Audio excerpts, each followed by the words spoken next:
So let's go ahead and do that. I'm going to hit record. So whenever you're ready, do the Cody Burns dealio. Take one, go. All right. Hey, this is Cody Burns with CodyBurns.com, and you are listening to Vroom, Vroom, Veer with Jeff Smith. Wow. It's just like you're a DJ or something. Maybe you missed your calling. You could have been one of those rock and roll DJs. Hey, everybody, coming up and go. Okay, I'm going to hit stop. I'll be right back. All right.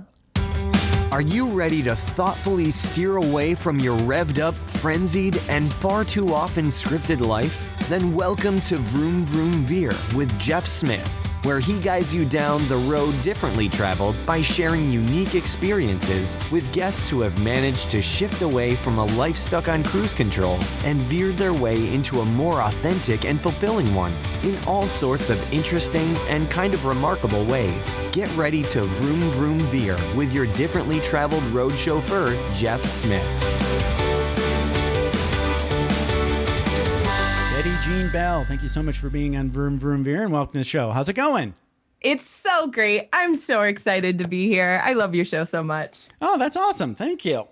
So you are at beingbadass.com. Love that, by the way. So talk a little bit about what you got going on over there at beingbadass.com that you're most excited about today. Oh, man, what I'm most excited about today, I'm so glad you asked me that way. Because the thing I'm always passionate about is really helping women, especially entrepreneurial women, see that they're enough right now in every aspect of their life. That's the thing that lights me up the most. And some of the things that I have helped gals with over the years doing that is, helping them see that they're, heal their relationship with food in their body, seeing that that's enough. And the space that I'm going into now, because I feel like, the energy with which we do one thing is the energy with which we do all things. Yeah. And the thing that I'm most excited about right now is really helping entrepreneurial women raise their rates and believe that they're enough to do really high quality work and to earn at a level they've never earned before. Yeah. And that's been a really fun, I wouldn't say pivot, because again, it's all you are enough is the core of what I'm really excited about. Right. Yeah, but I just started to see it so much, helping all these entrepreneurial women heal their relationship with food in their body, and then seeing them quadruple their income in the work when we're talking about food and their body. And I'm like, man, I'm ready to talk about some money. That's awesome. So that's what I'm excited about right now. It's a really good theme, the you are enough. I'm really passionate about it. That I think that'll take you all the way to the end of your life, and you won't reach the end of that little niche. Yeah. You are enough. Can keep going. No, you'll die before you get to the bottom of that niche. Yeah. So good for you. Yeah. It won't get boring, Thank you. Yeah. I feel that way too, especially I'm 38 and I've worked with a lot of gals. Most of my market, I would say, is 35 to 60. But what I'm realizing now is I'm working with a lot more women. I didn't even realize it until the other day when I looked back and was really looking at everybody's age. Most of the women I work with are in their between 50 to 60 years old. Wow. And so what I'm realizing is, I'm so grateful that I figured this out, quote unquote, early, right? Mid 30s. Sure. It's early. Yeah, because I'm helping these women who have that same struggle of believing, God, that they've just been carrying this around their whole life, that they're not beautiful enough to fill in the blank, or not enough, or there's something wrong with them, or they're broken, or they need fixing. Right. And we just carry this stuff around. And I feel like it's especially profound for gals, in their 50s or approaching their 50s, because we really start to have this feeling like, oh my gosh, I'm getting close to retirement. When am I going to feel good about myself? When am I going to feel like I'm enough? Yeah. And I feel like that's a really critical time. It's like, let's get this solved, babe, and start seeing yourself with some love. Right. Yeah. And the thing is I think it's a good idea. I think you got lucky in a way that you kind of start with the physical, kind of you're working with body image issues and people, getting people to love their bodies to start with. Yeah. Mm-hmm. That's going to happen. I think that's going to happen. And when you get to the point where that's sort of sorted out, it's never finished, but it's sorted, right? You got a strategy to make that keep going. Right. Yeah. And you got that momentum. That is when the fun's going to start, I think, for me, right? Because because it's like, I can do anything I want. Yes, that is how it feels. Yeah, it's like this. It just rolls into every other area of your life, and you just start. And then every challenge after that seems a lot easier. It's not like it's like okay, this is not going to be easy, but I can do it. Yes. Yeah. Absolutely. So that's amazing. So good for you. Thank you. It's so fun. And one of the big things too that I get so excited about is when the women that I've been helping with their food and body stuff, they always come in thinking, I'll feel better when the result happens. Right. But what I love most is being able to get them feeling better on day 1 or week 1. Right. And then they realize, oh, the weight loss, the food stuff, that's just the cherry on the top. I feel so good and all these other aspects of my life are starting to work. It feels really good when you finally see and like know it in your like emotional body. Like you know it in your bones that you're enough. Right. It's like the world opens up. It's so crazy. It's amazing. It is. Okay. Well, sorry. We went on a little bit because I'm kind of excited about this topic. But we need, good. That's good. But we need to go back in time because this is Vroom Veer. We have to get the Betty Jean Bell. Wow. Betty Jean Bell. Betty Doesn't Jean get Bell. much more Southern than that. The Betty Jean Bell superhero origin story. Cool. I love that frame. So where did you grow up? I grew up in a very tiny town in the Appalachian Mountains, Radford, Virginia. Very tiny. And very tiny. There were 400 people in my entire high school. And like that's 30, close to me. Yeah. It was like 86 in my, I think I was like 86 in my graduating high school class. Tiny. Okay, that's smaller than me. Okay. Tiny. I think there was 400 something in my graduating class. Oh, wow. So, yeah. So I was in a small town, but not that small. So it's like, I guess, a little bit smaller than where I grew up. That's interesting. Okay. Teeny tiny. And for me, it always started. So I've always been very driven, very focused. And I started singing when I was a little girl. When I was 4 years old, I started singing opera. Singing. What? Say, wait, opera? Yeah, classical and opera. When you were 4?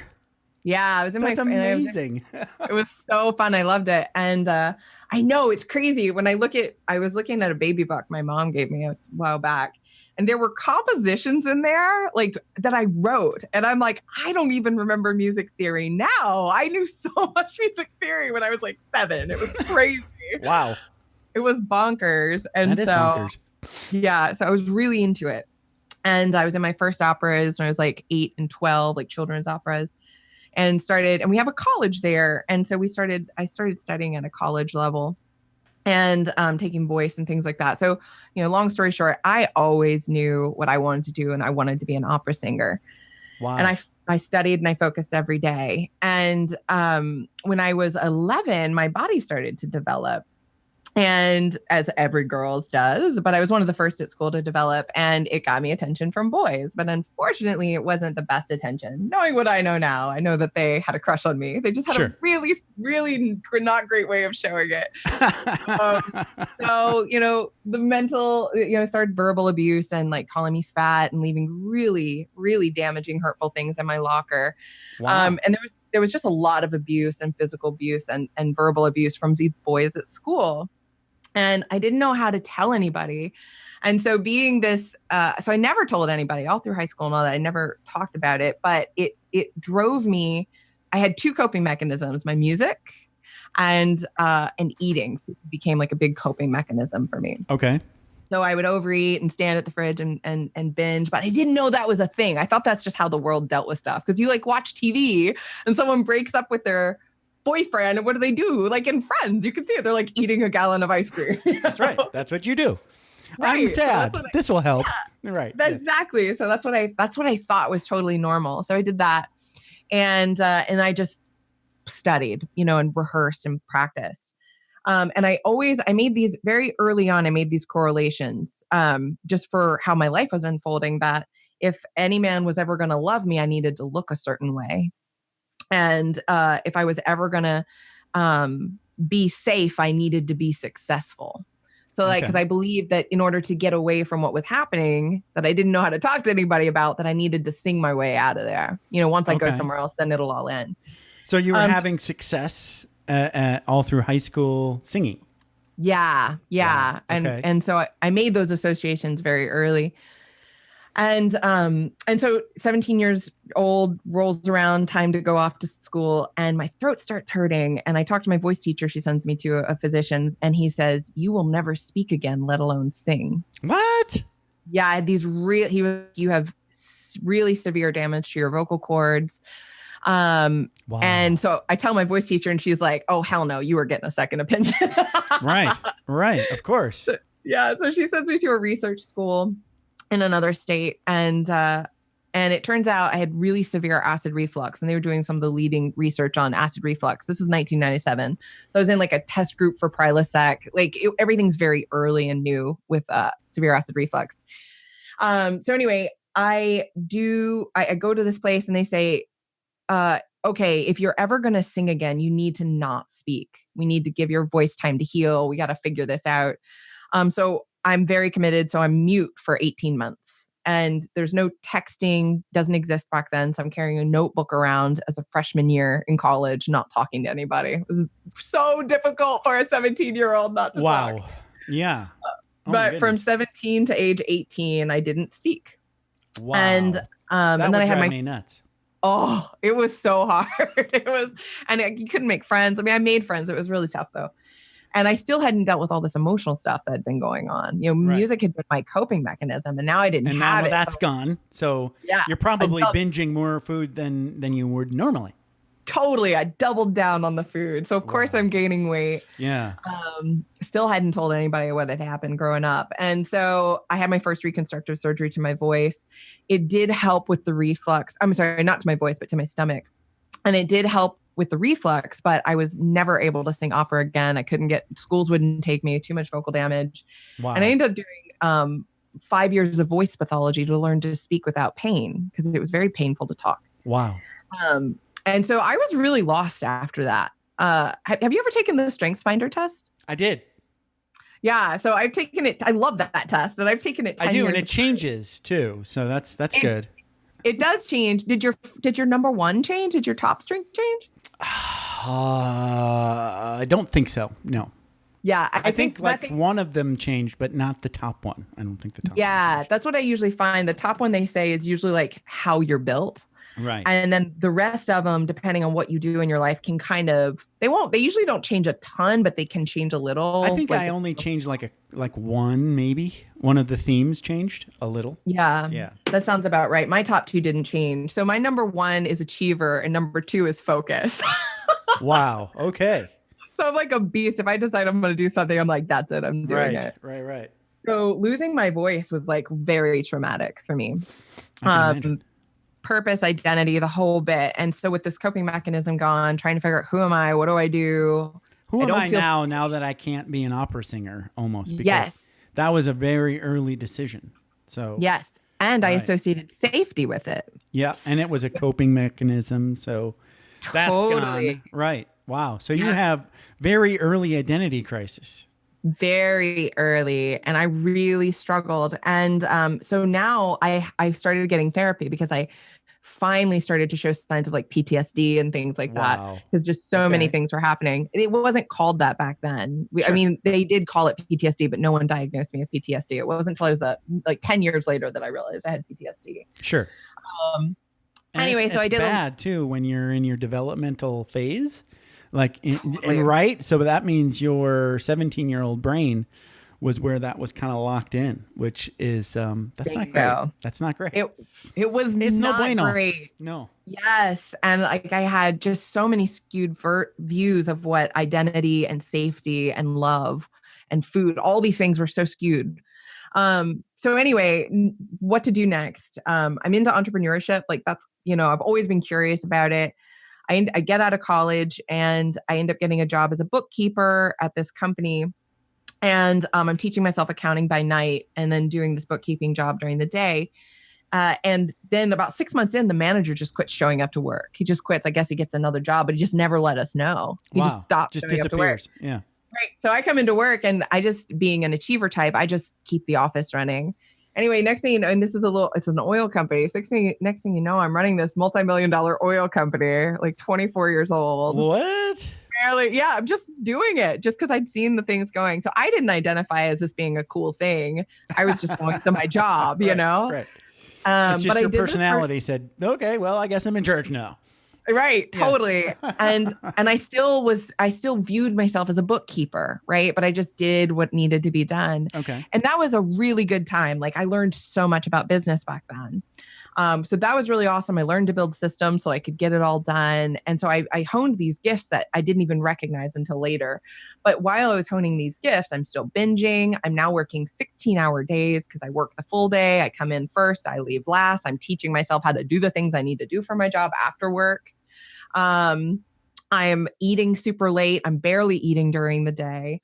And I'm just driving my body into the ground. I still have all this emotional baggage. I'm still binging. Like I'm just kind of a mess, but I'm focused on work. So who cares? And so at You're work, the typical walking wounded person, basically. Totally. Absolutely. That is it. Yes. And you just focus on other things that keep you from having to feel what you're feeling. And this is your normal. So it doesn't really even feel like anything. Bingo. Yeah. It's my total normal. Yes. So one day at work, I lose part of the vision in my left eye. Like I go partially blind in my left eye. What? I know. And I'm so busy, I don't even go to the doctor for 2 weeks. What are you saying to yourself when all of a sudden, oh, that's weird, I can't see a little? I don't even remember because thinking where I'm at now, I'm like, who the hell doesn't go to the doctor if you suddenly go partially blind? Like, I can't even access the Betty Jean that did that, but she did.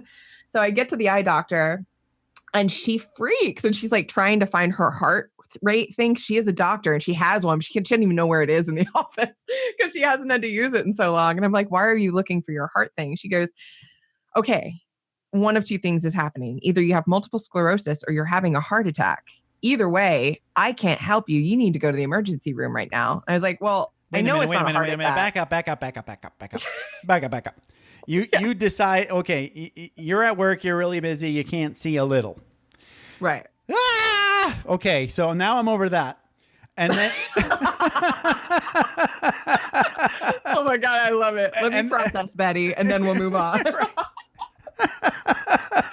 So you decide the best thing to do is, well, that's an eye thing, so I'll go see an eye doctor. Totally.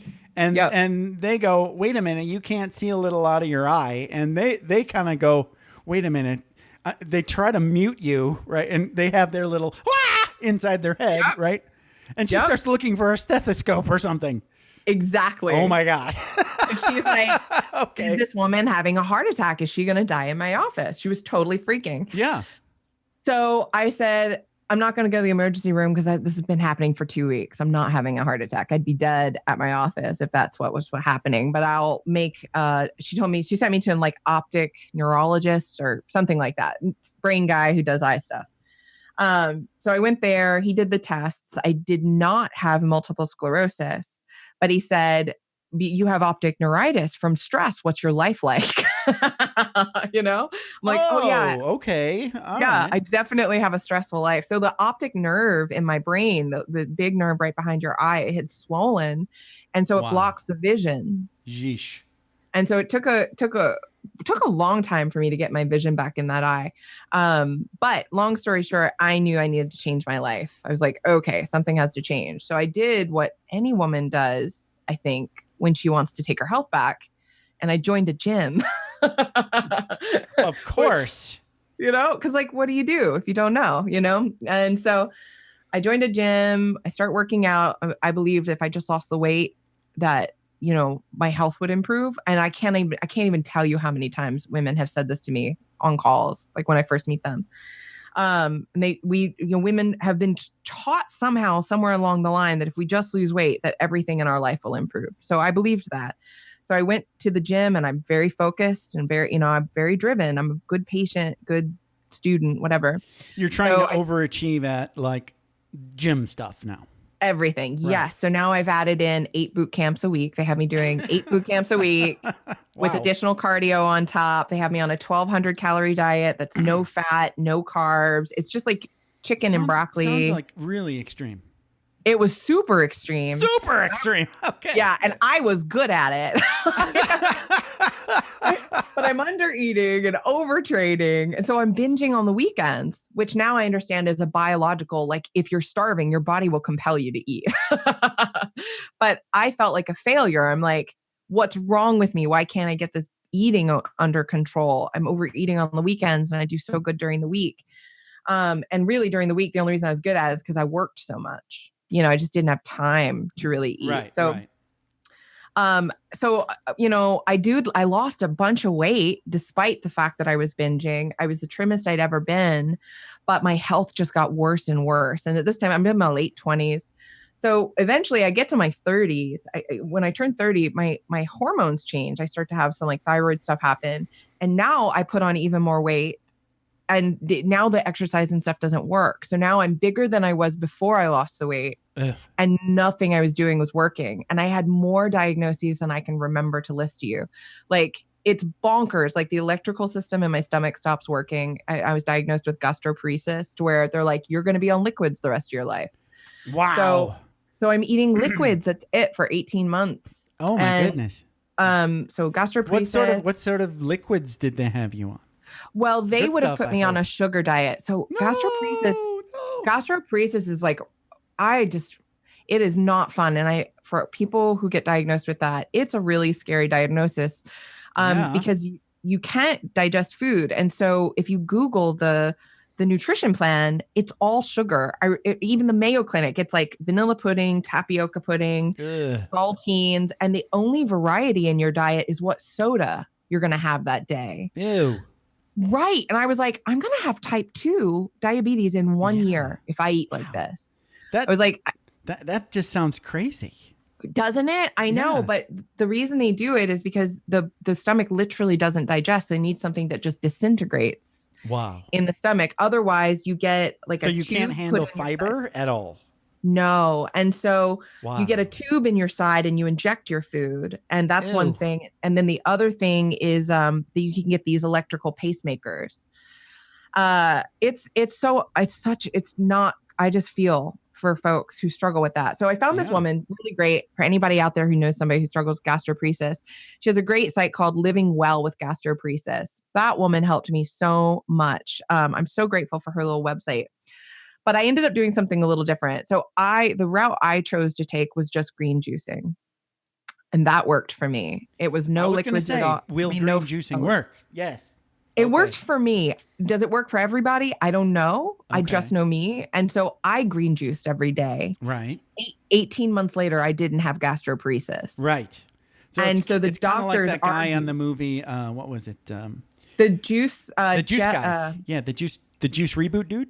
Yeah. So it's like a big. Don't come to me. Big fat. What is the guy from Australia? That's we both know him, and we're both struggling. Yeah, for I can't his remember name. his name for the life of me. Joe. Yeah, Joe, the juice guy. Yeah, Joe's the juice guy. Yes, yeah. Joe. Right. There you go. Yeah. So I used a lot of his books too. That was cool. I did a juice reboot way back when too. How did it do for you? Really great.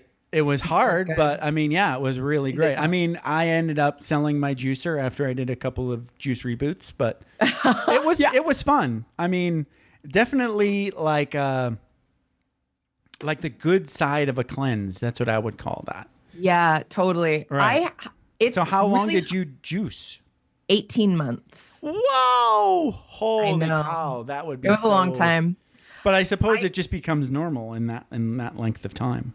Yeah, I hired an eating disorder coach. So, and the reason I hired her, it was great because I discovered that I had an eating disorder. I was like, what? I mean, not everybody eats to like cope with life. So that was a thing that was really like a blessing in it. As I learned that I actually had a disorder, like that binging is actually not a healthy mechanism, but it's so common in our culture. Right. That, so that was good. But the reason I hired her is because you kind of go a little batty when you don't chew food.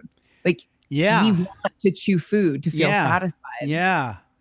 I can So- tell you the story of just when I did two or more. Well, to start with, I did 2 juice reboots. Mm-hmm. And the first one, it was kind of the light version where you have food most of the time. Yep. And then the more extreme version was, I want to say, what was it? It was a 7-day reboot. Mm-hmm. And there was 3 days in there where you're juice only. Okay. Yep. So those juice only days are really hard. Really They hard. are. Yeah, especially the evening. Like I could handle everything all the way up until it's time to hang out and watch TV on the couch with mama. Yep. And then I've got this, mason jar of red stuff, and that's dinner. And I'm like, let's leave. Yes, you're like, this isn't doing it. Like I can't need sit to here do and not something. eat. Yes. Yeah. Right. Yes. Yeah, it was really hard, but I felt so nauseous and sick all the time. Right. And every time I ate, because for me, it would take like 16 to 48 hours for me to digest a single cup of food. Wow. And so you just feel sick all the time. Right. And so I used to carry around like aromatherapy things for pregnant women who get morning sickness. Okay. And I would just smell those aromatherapy things that helped with Nausea. Yeah. Right. It was a really tough, and and I had anxiety and depression and acne and IBS and there was so much going on. You were definitely Joe. I was definitely Joe, and I was really sick, and still to this time I'd been single for 8 years. I'd never really had a good relationship ever because again, Issues. Issues, walking issues, like all the issues. I'm still wondering, no matter how much I achieved doing all these different business things, because I went on to consult. Like when I moved away, I used to live in South Carolina, and then I moved to Austin, Texas, which is where I live now. And I've been here since 2007. But I moved to Austin, Texas to change my life. It was during this transition phase. I was like, okay, I'm too stressed out at work. I need to change. Like I need a lifestyle change here. So I was really trying to heal myself. Right. But it kept getting worse no matter what. I would heal something incrementally and then something else would come up. Right. I would go to therapy and something would improve, but every other aspect of my life would improve. But I was very achiever. I was very focused. My big focus was get better. Don't feel like a mess. Get fixed emotionally, get fixed physically. Right. Fix yourself. It's figure out what you want to do. You've only got a laser beam, and you can only kill one thing at a time. That's you, right? Yes. And I was being like a doctor, right? Okay, I suck at relationships. Let's fix this. Okay, I don't know what to do with my life. Let's figure out what business will make me happy. Right. Okay, I need to look a certain way. Let's fix my health and my body shape. It was each little item. I was trying to fix all these items, and no matter who I hired or what I did, it's even if I fixed one, it was like whack-a-mole. I just couldn't. Oh my God, there's always something wrong with me. And I get to my 33rd birthday, and I just feel like, what the hell? No matter how many accolades I have for all these things I've accomplished in business or helped other people accomplish, I'm still single. I'm bigger and sicker than I've ever been. I just feel unlovable, everything, unworthy, unable to make myself happy. And no matter what I do, it just doesn't work. You're still sick, fat, and nearly dead. Exactly. You're right. I was just like Joe. Yeah. I was exactly like that. Yeah. Totally. And so 33rd birthday rolls around, and I nearly end my own life. I made the decision I was going to do it. And a well-timed call. I had just been sobbing on my floor for 2 days. I just couldn't get off the floor. And a well-timed call from my dad. He's calling to sing me happy birthday. And his, baby girl, firstborn daughter is just weeping. He's like, oh my God, what's happening? Thank God. Right. Totally. So this well-timed call from my dad helped me make a different decision. But that's when everything really started to change for me. That was when I realized, oh my God, if that's what I'm really considering doing, what would happen if I really just did whatever the hell I wanted? It's like having a near-death experience. I'm sure, the details are different, but it's realizing suddenly the value of your life. Yes. Because I think it's so easy to take it for granted when we're struggling. Right. So And basically, let me rewind that. Yeah. Say that again. So what was the aha like question that you just asked? Like what? I don't. Like, If that's what I'm really seriously considering, what would happen if I just did whatever the hell I wanted right. instead? Right. That's what I like to call an F-it moment. Yes, that's exactly. I just didn't drop the F-bomb, but that's what I actually said to myself. Because that's actually, I can skip the story and say that was how I resolved my suicidal depression. Same thing. It was like, Hell yeah. I'll say I survived rat poison. Okay. Oh, no kidding. Right. Okay. I don't want to get into it because I've done it already. But okay. Yeah. But I came out of the end of that and said, fuck it. That is exactly what I survived rat poison. God damn it. Yes. All these other things, like all the problems that were having me depressed and suicidal, just the volume went way down. They went down from a 10 or a 15 to like a 2. It was just like, fuck those things. They don't matter. Right. That's exactly it. Yeah. That was exactly what I said to myself. I was like, if this is what I'm seriously considering, why don't I just do whatever the fuck I want? Right. Like, exactly. Yes. Like, who cares? Just like, I can do anything now. Fuck That's it. And fuck it is very powerful. It is. Yes. Hell yeah, it is. That should be a t-shirt. Like, fuck it is very powerful. It really is. It is. Oh my God, I'm going to get that like engraved on a ring. Oh my God. So that was when everything started to change for me. And it sounds like it did for you too. And I just knew, I was so excited after binge listening to your show. I was so looking forward to having a conversation with you. And it's even better than I imagined. Oh, that's awesome. Thank you. So good. Your energy is so good. Now I understand part of why. So that was what happened for me too. And another thing that I don't always mention, sometimes I talk about it, but I think here it's really relevant. My whole life, most of my life, I'd been an atheist. I, didn't believe in anything, but it was because I grew up singing spiritual music, like classical, a lot of classical spiritual. And I would a lot of the songs I was telling you about that I composed, they were church songs. I would compose songs to perform at church. And I'd always believed in God, but not so much religious God, but just like my relationship with God, my personal relationship with a higher something. Right. But not the Bible God, but your God. Yes. Right. Exactly. Yes. And so growing up, my mom always said, don't take your voice for granted or God will take it away. I, as a little kid, thought she meant don't be a diva. I don't know why I interpreted it that way, but that's what I thought she meant, like be humble. Okay. But I get now what she was saying is use your gift or you lose it. Like keep honing it, keep using the gift or you'll lose it, right? Right. And I did, but because of my misinterpretation, when I lost my voice, I was so angry at God because I was like, are you kidding me? Like I was never a diva. Like I thought I was being humble and all these things. And I was so devastated because I did love it and I did value it. But what I realize now, it was never about my opera singing voice. The voice I didn't use was the little kid voice that didn't know how to communicate what was happening to her. Right. Because the only reason I lost my voice anyway was because of stress. The only reason any illness in my life ever happened was because of unresolved mindset stuff. That's it. And I realize now, and this is what came out for me on the other side of my breakthrough, my 33rd birthday was, and I think it was similar for you too, when we do what lights us up, when we use our voice, when we start to find, what do I need to be mentally, emotionally, and physically well without worrying what anybody else thinks? Like, what do I need? Right. That is when everything starts to heal and transform.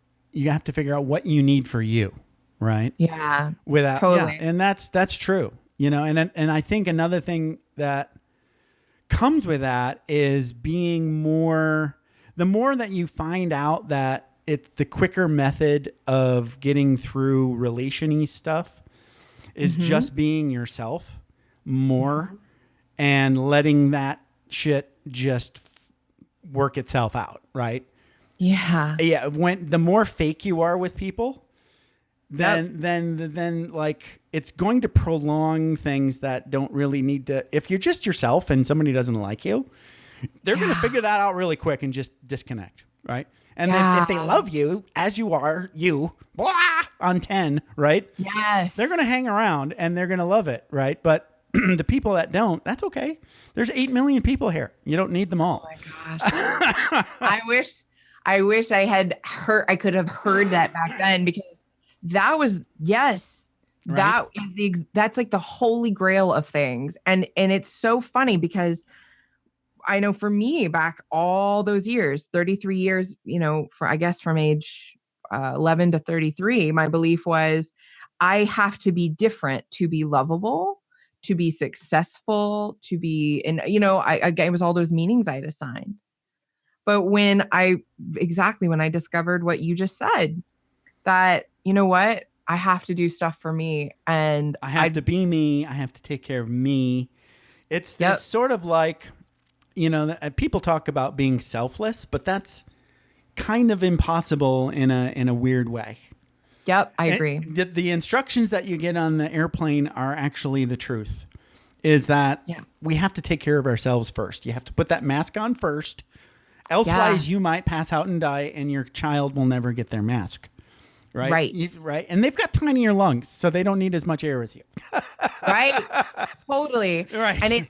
And it incentivizes you to get your damn mask on pretty fast, right? Yes. Like, quit messing around. And also, let's get this it done. comes around to this. I've got one of my key spiritual laws is I'm 100% responsible for everything that happens to me all the time. There's no other people. So, so everything that happens is me.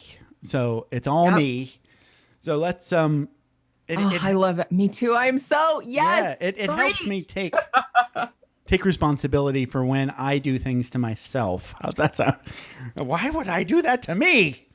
Yeah, totally. It also helps us deal with things. Life is going to happen. There's always going to be a challenge. And I understand now more than ever, I'm not a freaking victim. And that's one of my, I guess, pet peeves, but I don't get to take offense to it or anything. But one of my pet peeves is when people ask me about being a survivor. I'm like, I'm not a survivor. I just went through challenges like anybody goes through challenges, right? And mine were unique to me, and I don't compare. Pain is pain. Right. We all respond the same way. Some people, we just all have different experiences with it. Yeah. But I am not a victim. I see now more than ever that everything that happened to me, the abuse, the losing my voice, it was never, ever about me being an opera singer. I feel more than ever, I was always supposed to lose my voice. I was always supposed to, be abused and know what it's like to go through all of this trial of not feeling like I was enough and watching it manifest in my body and life crumbling around me, so that I could come out on the other side.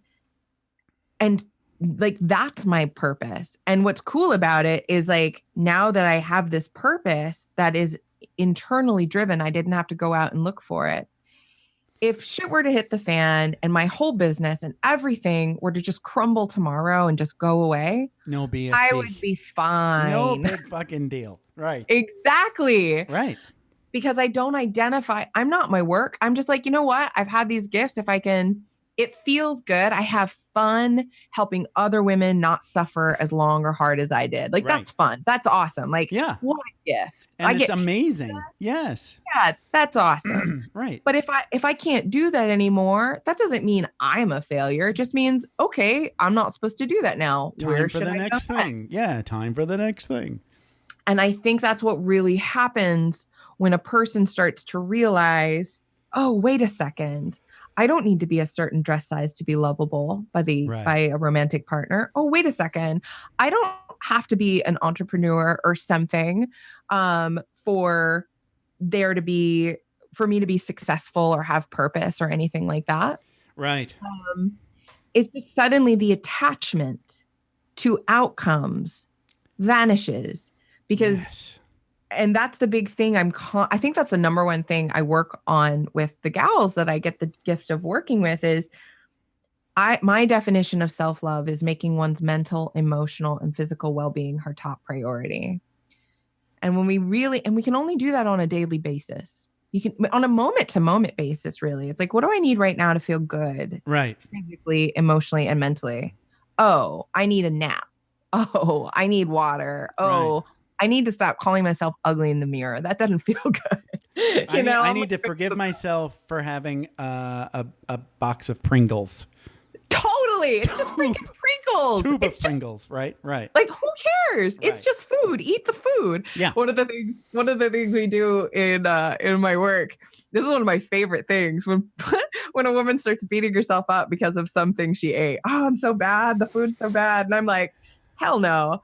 We just start eating the food. I'm like, next time you have pancakes or whatever it is that she's talking about, she feels bad about.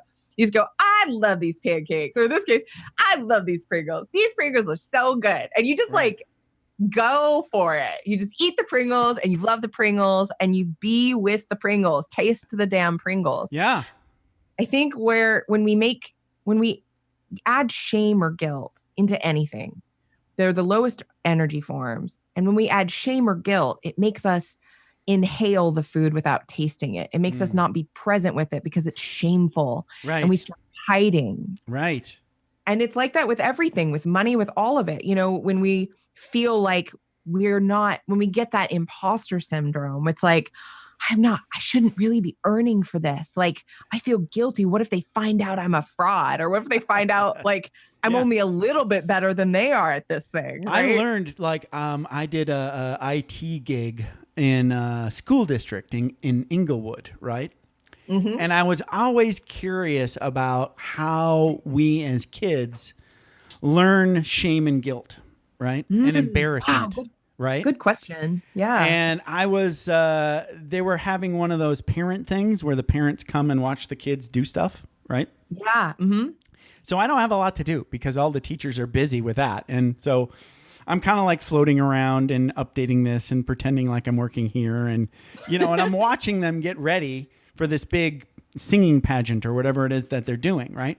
Right. And I think I was in like a first grade class with one of my favorite teachers who I kind of respected. Mm-hmm. And she was getting the class ready and she was teaching them how to be embarrassed.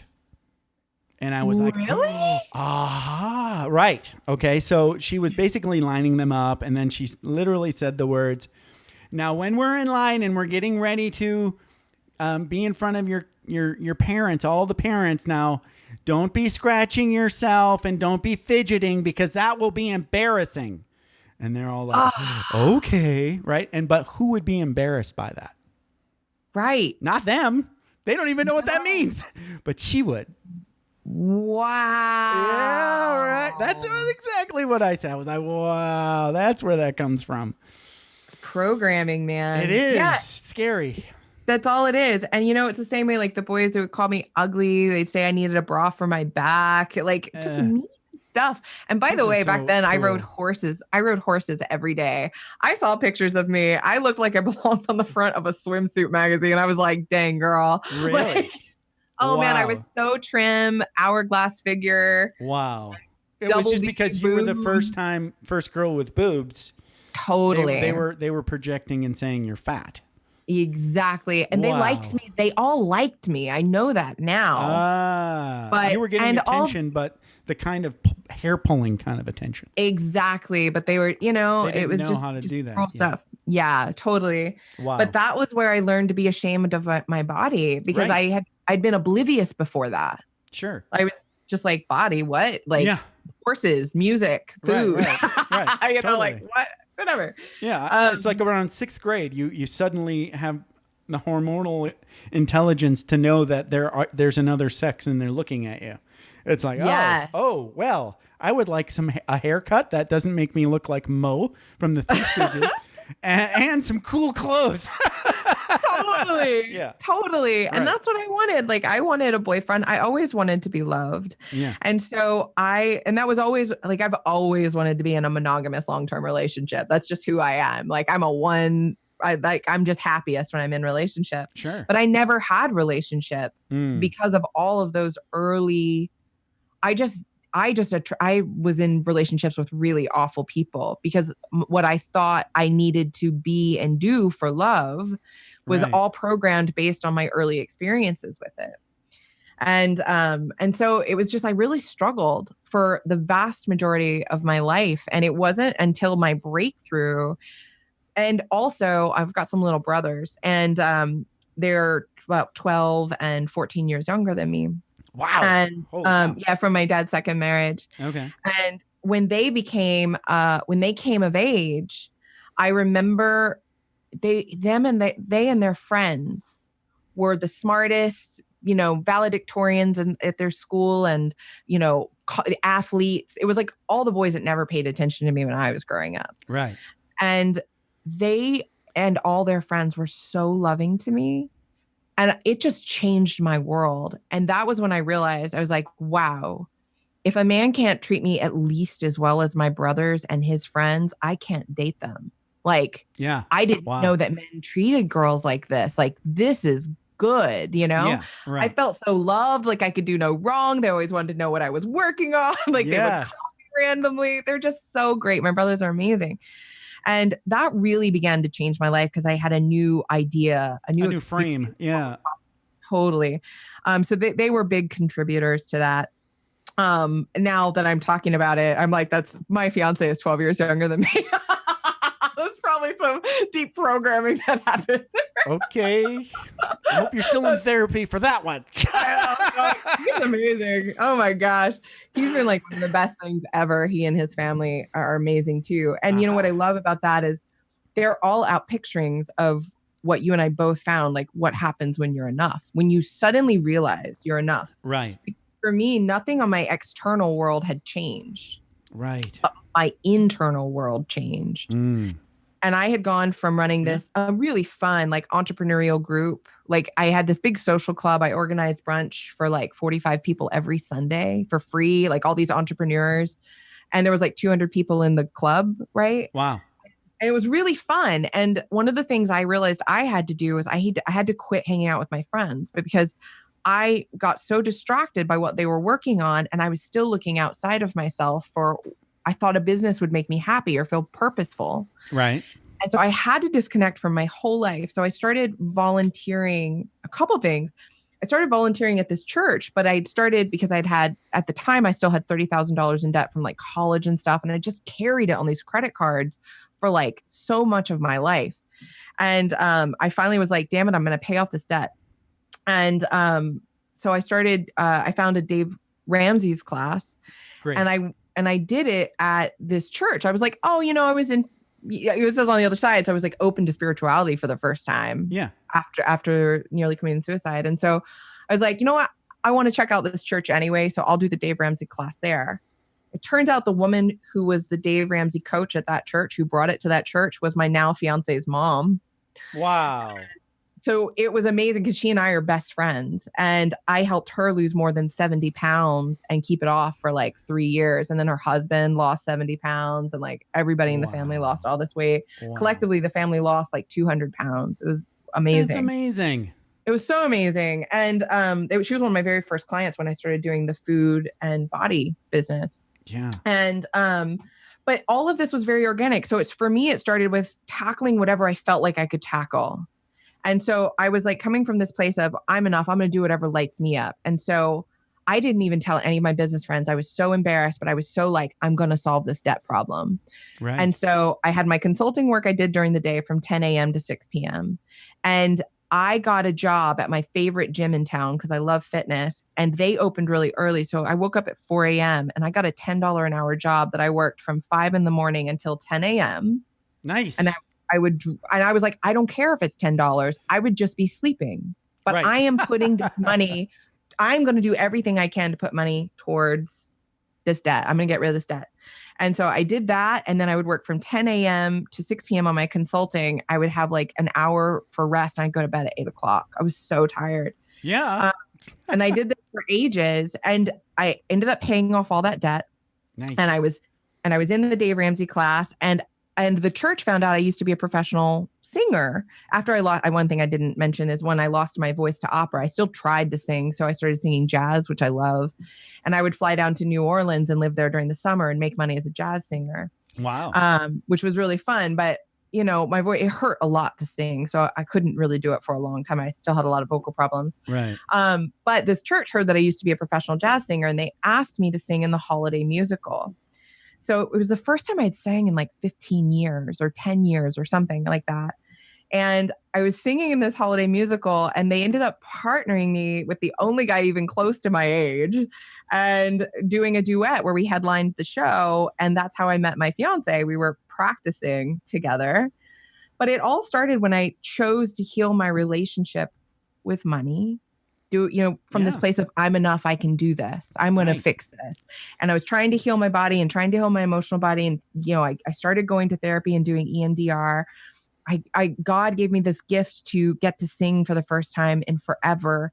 And during that time, I meet this man who just loves me. And he had to convince me a lot because I'd never dated a younger guy. And it was the other women at the church who were like, you two are so cute together. You should date. I was like, cool. I thought they were going to run me out with pitchforks.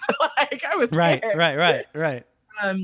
But anyway, what I am getting at is I found through all of this that everything I had ever wanted literally fell into my life within a year. I had healed all the illnesses that I'd been sick with.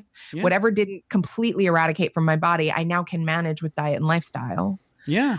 The love of my life came. I found work that is so purposeful, just like we talked about. And if I lose it, it's no big deal. I know my safety is an internal thing. It's not about the money I have. Right. Like everything changed, literally. Yeah. Dream man, better money than I've ever made doing work I absolutely love. Yes. Empowering other women, like healed my body, helping them heal their body, helping them heal their relationship with money.